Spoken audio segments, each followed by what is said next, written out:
Hello everyone, welcome to JSCM Impact Conversations.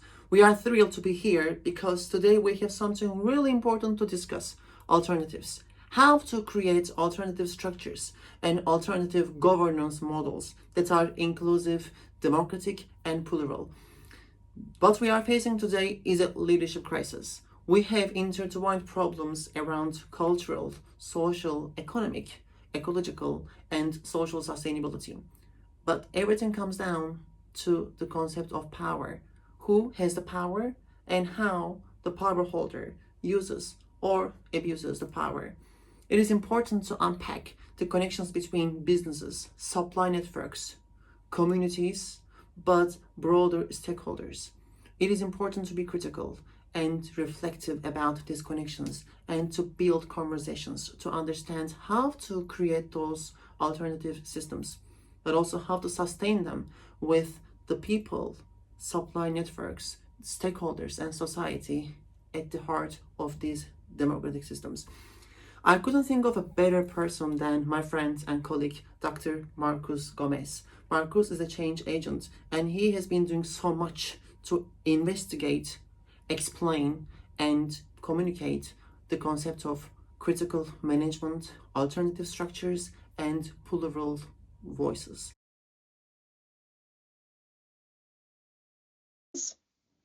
Hi, Hakan. Thanks for inviting me. It's a pleasure to be chatting here with you today.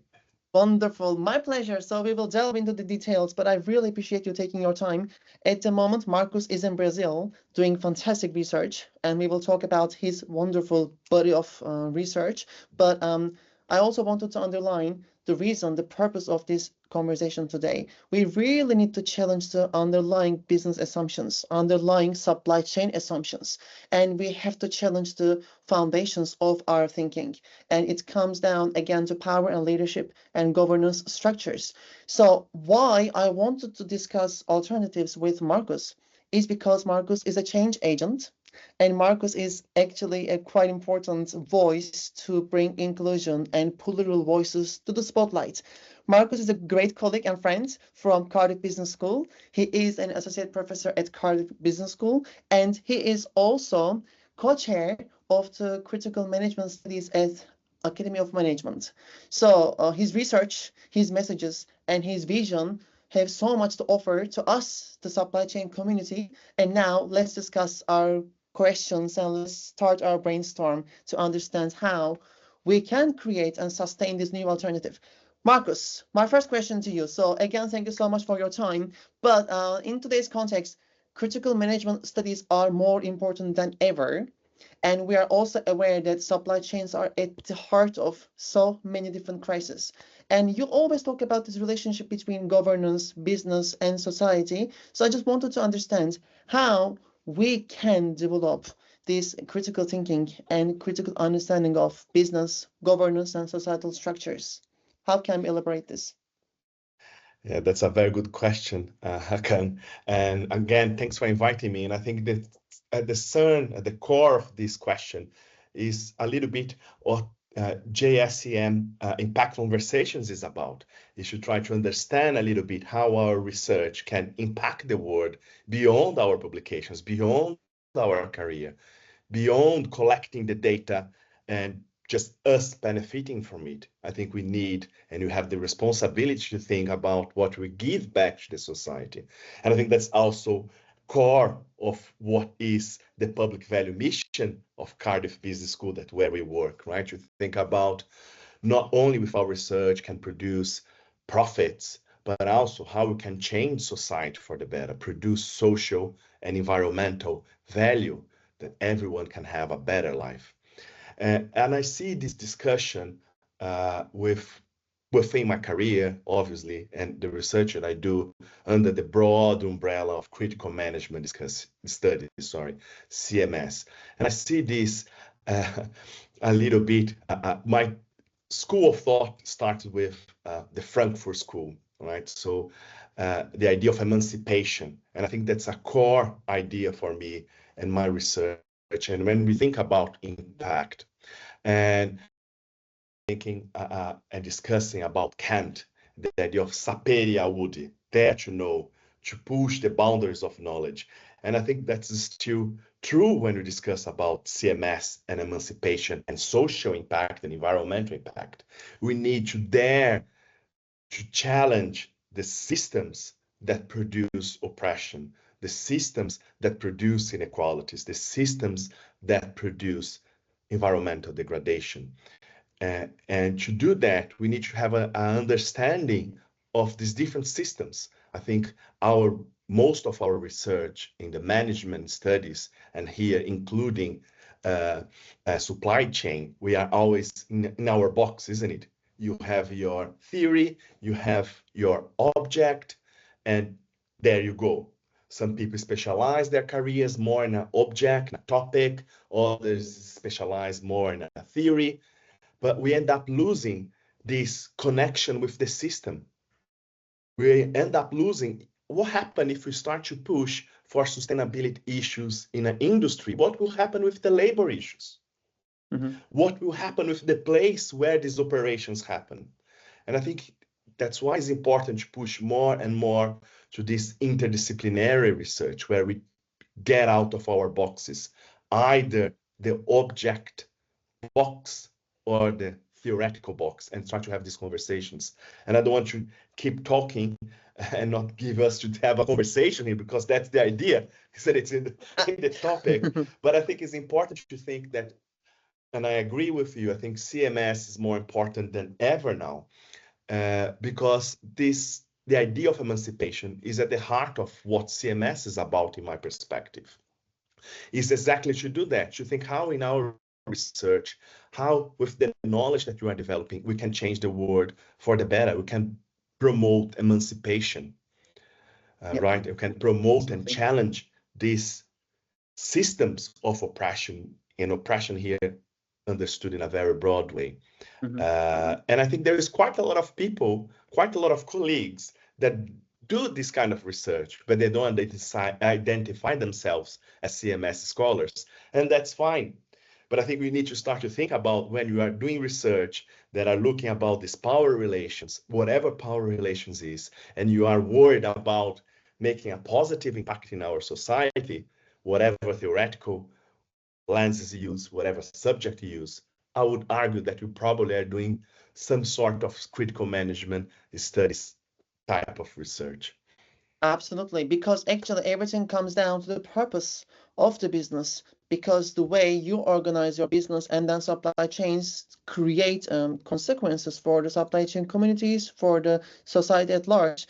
Also, I like the way you frame the system, because yes, we have to challenge the business and we have to challenge the foundations of our thinking, but at the same time, our logic is just so limited, and we are looking on silos, and we still don't embrace this system thinking. We don't look at things from a holistic perspective, because as you know, things are all about tensions, and there are always paradoxical issues between short-term gains and long-term consequences. And even though we have some scholars in the supply chain field that really try to challenge the discipline to become more people-centered, we still don't know how. So how to actually create that alternative space in which societal and ecological well-being will be put front and center.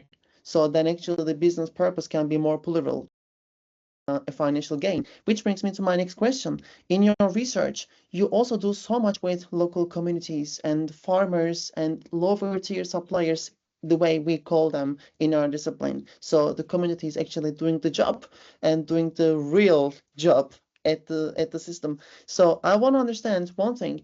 When we talk about alternative organizations and alternative systems, in the supply chain also we try to reframe our thinking. We try to say we should go beyond static supply chain thinking toward dynamic socio-ecological systems.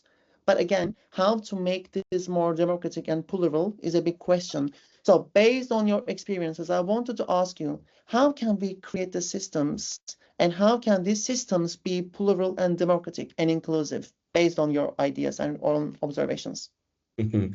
That's a very good question. And that's a very hard question again. I think there are two ways to look at this discussion.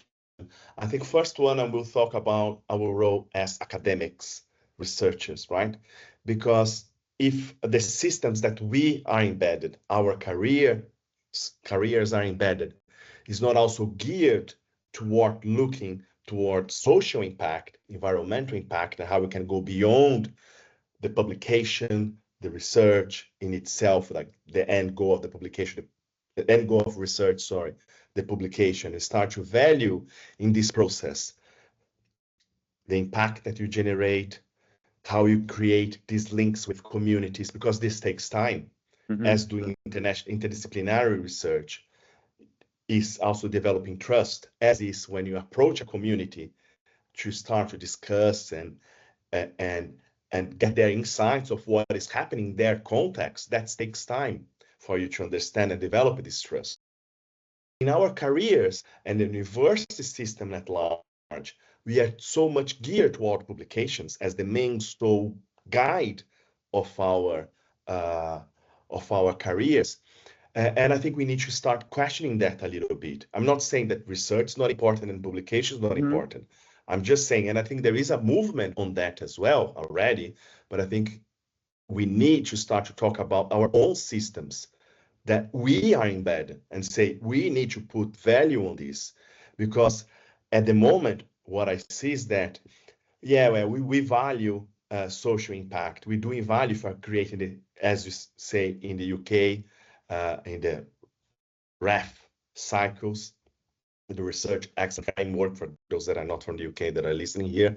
Do we have the impact cases, right, which you need to demonstrate social and environmental impact? But sometimes that takes time, and that's not embedded in our promotion process, and we end up in a kind of a awkward situation a little bit. So we need to prioritize publications to secure your career, but then all these other parts of your job, that is to build trust with communities, to build trust with students, to build trust with other organizations, to be able to achieve this impact in whatever level of impact we are talking about, is sometimes devalued and diminished. So I think that's the first part. I think we need to look at ourselves, and I don't think we do that properly, right? The second part is looking about how these organizations developed in itself, right? There is a plethora, there's many different forms of alternative organizations doing different sorts of things, more formal, more informal. And obviously, some would call themselves more democratic, some would not think about that in that sense.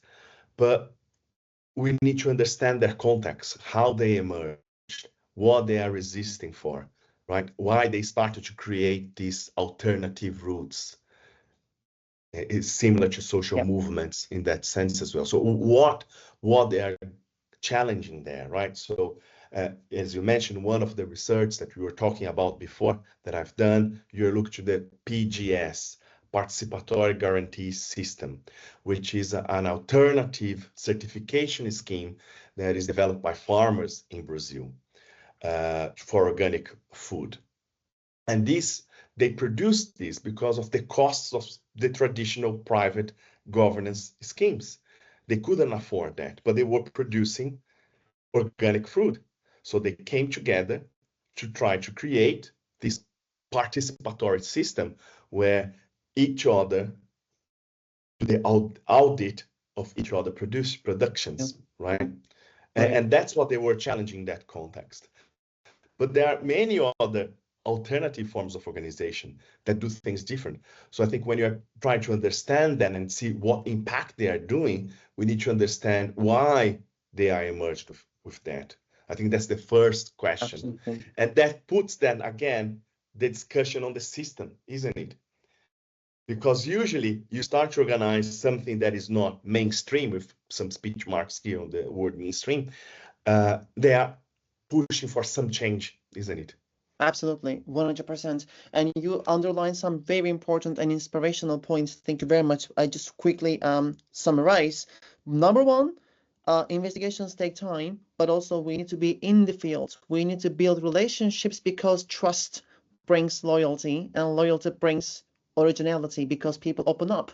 And recently I was chatting with some people from different settings, and actually, in my context, I look at fashion garment supply chains and the workers that are really valuable with great insights.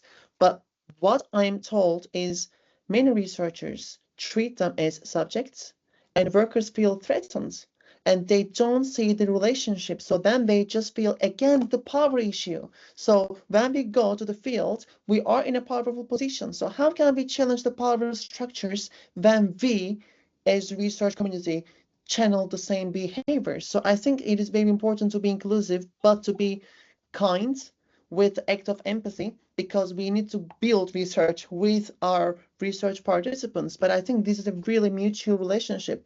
And you are perfectly right. Context is everything. And Yeah. this is the beauty of it because things are diverse and one size fits all doesn't work anymore. We cannot just build on like standardized solutions or third-party audits. Diversity is everything, but Yeah, to yeah. actually bring those social innovation to frontline, we have to be in the field to bring those voices to the spotlight.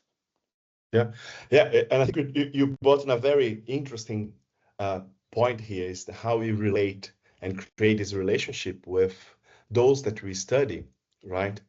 And how we collect the data. We also have a commitment with that.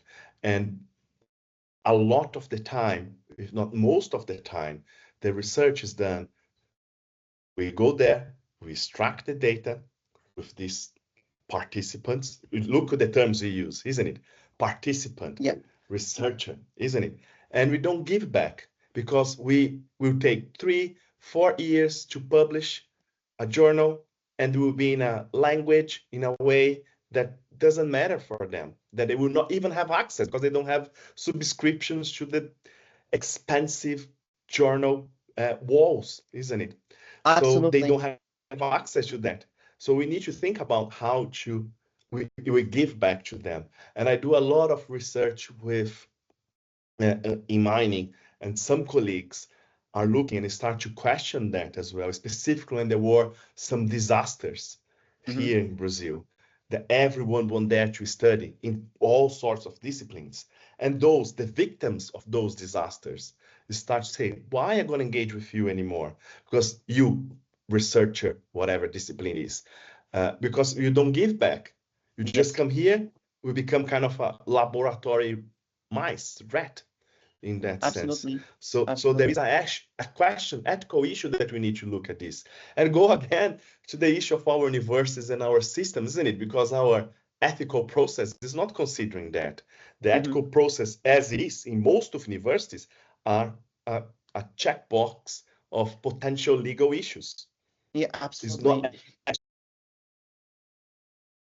ethical research, which is about treating this the participant of the research, again using this uh, word for a lack of a better one, fairly and ethically. We are talking about, the tick box, is this person potential liable to sue the university?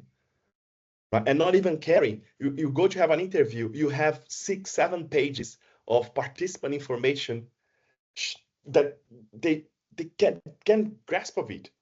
Yeah, I think Absolutely. that's very problematic. Very important point because actually the system in which we are measured and in which we govern things are actually quite colonial, if you allow me to use the word, because we are Yeah, all about binaries and polarizations. Even now, when we talk they and we, me and you, we just need to bring down those barriers, those societal yeah, yeah, constructs that really just polarize things. We are we and we are one. yeah. Exactly. I agree with that. And the idea of minimizing risks that is Yes, present in all this discussion, in all these systems. We were talking about research and not talking the action of research and doing research, isn't it? Not much about supply chain and other things, but I think it's impact related to the idea of impact conversations, right? But even if you look at supply chains, the mhm, idea of risk and minimizing risk is super heavy, isn't it? It's important and how business manage these supply chains.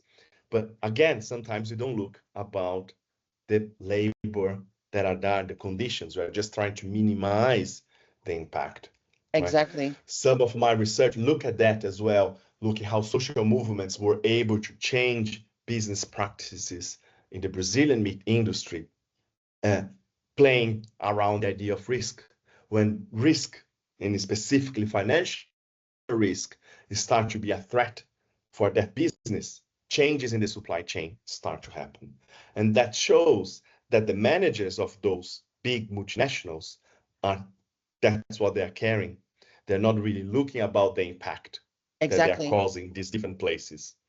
And also why your research is really important for the supply chain management discipline, because actually you build research with the communities and with the people doing the job in the field, and we have so much to learn from those local communities. And Journal of Supply Chain Management, we are actually trying to really bring people to the front and center, so it's how to conduct research with the people, how to bring social issues to the front line, and how to make sure people are protected from and in our research, to make sure actually we create this longitudinal change, not at the expense of them, but with them. And also one final thought which I wanted to underline in your research, Marcus, you also use a very relatable language. I also invite all our supply chain management colleagues to listen to your podcasts and also to read your messages and your articles, because also language is very important. Oftentimes we talk in quite sophisticated ways, but if an everyday person doesn't understand what we try to say, then the point is just, again, publications for the sake of publications. So this brings me to my last question: long-lasting impact. You also do so much on on the teaching front. So I wanted to also understand, how do you inspire people, your students, your colleagues, your community friends, to actually create this impact and to catalyze change? Some tips, some suggestions that we can get from you? I know, again, another tough question. Sorry, I'm quite difficult today. Yeah, I think that's a good thing, isn't it? Because again, the system that we are immersed looks about and prioritize publications, isn't it? We are research intensive institutions that prioritize publications. And again, that's why it's important that a journal as JSCM is having these impact conversations, that you can unpack this and maybe bring a little bit of fresh air in these publication systems where you can think about impact. But another aspect of our job is teaching, and sometimes we don't discuss that with care. Well, we do discuss with care, but the system sometimes don't prioritize the systems of our career, isn't it? I think with a colleague from Cardiff, Deborah Ham, we tried to develop a module, and we've been doing that for the last 5 years. We're not doing this year because I'm on research leave. Thanks. Again, you see the system. I'm happy that I'm on research leave. I'm not teaching, right? But we try to develop, bringing the idea of public value and impact to the core of our module. And we thought about developing this module with partnership with an organization called Citizens UK, in which we try to develop leadership skills in our students, supported by a set of theoretical contexts about governance, about impact, about how these contexts are also in context matter and is also emerging in capitalism. And we start to give them theoretical tools to develop their own critical thought about what is happening in the world, socially and environmentally. But at the core is what we labeled Public Value Leadership Academy, in which with this NGO, we develop these leadership skills, and they were at the core of them to try to make our students think about their decisions as future leaders, future managers, that their decisions will impact the societies, will impact those that are in the organizations that are working in, as well those outside of the organizations they are working in. So working with communities in Cardiff, the students were set up to develop campaigns of issues that they want to change in Cardiff that were important, and they do, and they care about, as well as communities that they work with care about. That was the first term. And the second term, they would develop a campaign to push for changes in that, either a campaign to work with the city council, working with organizations in Cardiff. We did a lot of campaign with the living wage, for example, to push more organizations and health boards in Cardiff, in Wales, in Cardiff as well, to become living wage employers. We tackle issues about carbon literacy, bus fares, bike lanes, buses for students, and a lot of impact happen because of these interactions. Wonderful. Also, thank you so much for naming some of the wonderful leaders in here at Cardiff Business School. So a big shout out at Rachel Ashford, Peter Wells, and Deborah Hahn for their leadership in the space. We are creating lots of modules to actually teach grand challenges and to enable the younger generations to be. Thank you, Marcus, for everything that you do on the teaching space and research as well. Thank you. But that's also an important point that you touch, if you allowed me a minute to elaborate on that. Again, when you talk about our research, you think about what Marcus does, what Hakan does, isn't it? The individuals. But research is done in collectively, isn't it? Either with our co-authors, with those that we research together to collect the data, we develop this practice, and also in the conversations, isn't it? Before we start recording, we were exchanging research ideas and what we were doing, isn't it? So in a way, these conversations are also helping us to frame our thoughts. And academic endeavor is a collective one. And again, the system prioritizes certain metrics that can be individualized. And I think that also takes the fun part of doing research, isn't it? Absolutely. I really think the title of this episode should be How to Move from I to We. We need collective voices and we need collective action and we need to stand in solidarity more than ever, especially in these challenging times. Marcus, thank you so much for your time. I really appreciate your being here. So thank you so much for joining us. I will also leave all the links to the description box. So please, everyone, join us in this conversation, get in touch and reach out to Marcus to learn more from him and also to follow his wonderful research that he does collectively and inclusively with everyone. Marcus, thank you so much. Thanks, Hakan. Thanks, JSCM, for having me here in the Impact Conversations. And yeah, it's been a pleasure, as always. Pleasure is ours. Thank you so much. Bye, everyone. See you at the next JSCM Impact Conversation episode. Have a wonderful day. And Marcus, enjoy Brazil. Bye. Bye.